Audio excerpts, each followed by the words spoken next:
ایک بادشاہ محل کی چھت پر ٹہلنے چلا گیا۔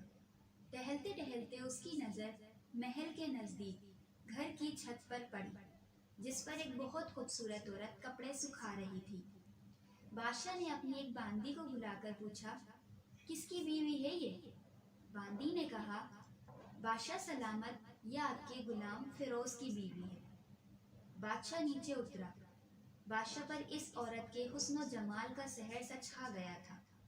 اس نے فیروز کو بلایا۔ فیروز حاضر ہوا تو بادشاہ نے کہا، فیروز، ہمارا ایک کام ہے، ہمارا یہ خط فلاں ملک کے بادشاہ کو دے آؤ اور اس کا جواب بھی ان سے لے آنا۔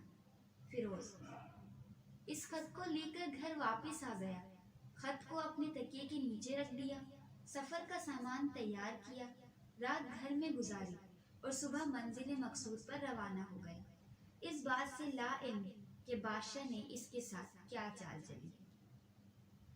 ادھر فیروز جیسے ہی نظروں سے اوجھل ہوا، بادشاہ چپکے سے فیروز کے گھر پہنچا اور آہستہ سے فیروز کے گھر کا دروازہ کھٹکھٹایا۔ فیروز کی بیوی نے پوچھا، کون ہے؟ بادشاہ نے کہا، میں بادشاہ ہوں، تمہارے شوہر کا مالک۔ تو اس نے دروازہ کھولا۔ بادشاہ اندر آ کر بیٹھ گیا۔ فیروز کی بیوی نے حیران ہو کر کہا، آج بادشاہ سلامت یہاں ہمارے غریب خانے میں؟ بادشاہ نے کہا، میں یہاں مہمان بن کر آیا ہوں۔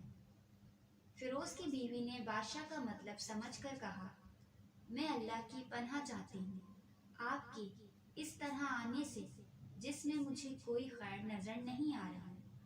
بادشاہ نے غصے میں کہا، اے لڑکی، کیا کہہ رہی ہو تم؟ شاید تم نے مجھے پہچانا نہیں، میں بادشاہ ہوں، تمہارے شوہر کا مالک۔ فیروز کی بیوی نے کہا، بادشاہ سلامت، میں جانتی ہوں کہ آپ ہی بادشاہ ہیں، لیکن بزرگ کہہ گئے ہیں، شیر کو اگرچہ جتنی بھی تیز بھوک لگی ہو، لیکن وہ مردار تو نہیں کھانا شروع کر دیتا۔ اور کہا، بادشاہ سلامت، تم اس کٹورے میں پانی پینے آ گئے ہو جس میں تمہارے کتے نے پانی پیا ہے۔ بادشاہ اس عورت کی باتوں سے بڑا شرمسار ہوا اور اس کو چھوڑ کر واپس چلا گیا، لیکن اپنی چپل وہیں پر بھول گیا۔ یہ سب تو بادشاہ کی طرف سے ہوا۔ اب فیروز کو آدھے راستے میں یاد آیا کہ جو خط بادشاہ نے اسے دیا تھا وہ تو گھر پر ہی چھوڑ آیا ہے۔ اس نے گھوڑے کو تیزی سے واپس موڑا اور اپنے گھر کی طرف لپکا۔ فیروز اپنے گھر پہنچا تو تکیے کے نیچے سے خط نکالتے وقت اس کی نظر پلنگ کے نیچے پڑے بادشاہ کی چپل پر پڑی، جو وہ جلدی میں بھول گیا تھا۔ فیروز کا سر چکرا کر رہ گیا اور وہ سمجھ گیا کہ بادشاہ نے اس کو سفر پر صرف اس لیے بھیجا تاکہ وہ اپنا مطلب پورا کر سکے۔ فیروز کسی کو کچھ بتائے بغیر چپ چاپ گھر سے نکلا۔ خط لے کر وہ چل پڑا اور کام ختم کرنے کے بعد بادشاہ کے پاس واپس آیا تو بادشاہ نے انعام کے طور پر اسے 100 دینار دیے۔ فیروز دینار لے کر بازار گیا اور عورتوں کے استعمال کے قیمتی کپڑے اور کچھ تحائف بھی خرید لیے۔ گھر پہنچ کر بیوی کو سلام کیا اور کہا، چلو تمہارے میکے چلتے ہیں۔ بیوی نے پوچھا، یہ کیا ہے؟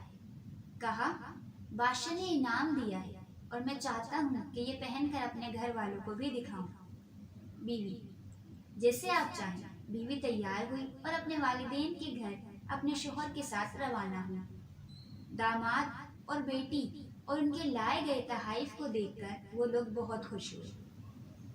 فیروز بیوی کو چھوڑ کر واپس آ گیا اور 1 مہینہ گزرنے کے باوجود نہ بیوی کا پوچھا اور نہ اس کو واپس بلایا۔ پھر کچھ دن بعد اس کے سالے اس سے ملنے آئے اور اس سے پوچھا، فیروز، آپ ہمیں ہماری بہن سے غصے اور ناراضگی کی وجہ بتائیں یا پھر ہم آپ کو قاضی کے سامنے پیش کریں گے۔ تو اس نے کہا، اگر تم چاہو تو کر لو، لیکن میرے ذمہ اس کا ایسا کوئی حق باقی نہیں جو میں نے ادا نہ کیا۔ وہ لوگ اپنا کیس قاضی کے پاس لے گئے تو قاضی نے فیروز کو بلایا۔ قاضی اس وقت بادشاہ کے پاس بیٹھا ہوا تھا۔ لڑکی کے بھائیوں نے کہا، اللہ بادشاہ سلامت اور قاضی القضا کو قائم و دائم رکھے۔ قاضی صاحب، ہم نے ایک سرسبز باغ درخت پھلوں سے بھرے ہوئے اور ساتھ میں میٹھے پانی کا کنواں اس شخص کے حوالے میں دیا، تو اس شخص نے ہمارا باغ اجاڑ دیا، سارے پھل کھا لیے، درخت کاٹ لیے اور کنویں کو خراب کر کے بند کر دیا۔ قاضی فیروز کی طرف متوجہ ہو کر پوچھا، ہاں تو لڑکے، تم کیا کہتے ہو اس بارے میں؟ فیروز نے کہا، قاضی صاحب، جو باغ مجھے دیا گیا تھا وہ اس سے بہتر حالت میں نے انہیں واپس کیا ہے۔ قاضی نے پوچھا، کیا اس نے باغ تمہارے حوالے ویسے ہی حالت میں واپس کیا ہے جیسے پہلے تھا؟ انہوں نے کہا، ہاں ویسے ہی حالت میں واپس کیا ہے، لیکن ہم اس سے باغ واپس کرنے کی وجہ پوچھنا چاہتے ہیں۔ قاضی، ہاں فیروز، تم کیا کہنا چاہتے ہو اس بارے میں؟ فیروز نے کہا، قاضی صاحب، میں باغ کسی بغض یا نفرت کی وجہ سے نہیں چھوڑا، بلکہ اس لیے چھوڑا ہے کہ ایک دن میں باغ میں آیا تو اس میں نے شیر کے پنجوں کے نشان دیکھے تو مجھے خوف ہوا کہ شیر مجھے کھا جائے گا، اس لیے شیر کے اکرام کی وجہ سے میں نے باغ میں جانا بند کر دیا۔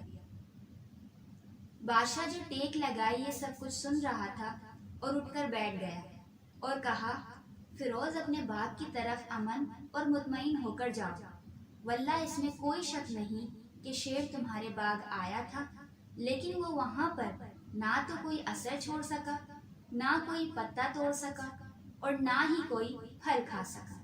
وہ وہاں پر تھوڑی دیر رہا اور مایوس ہو کر لوٹ گیا، اور خدا کی قسم میں نے کبھی تمہارے جیسے باغ کے گرد لگے مضبوط دیواریں نہیں دیکھی۔ تو فیروز اپنے گھر لوٹ آیا اور اپنی بیوی کو بھی واپس لے لیا۔ نہ تو قاضی کو پتا چلا اور نہ ہی کسی اور کو کہ ماجرا کیا تھا۔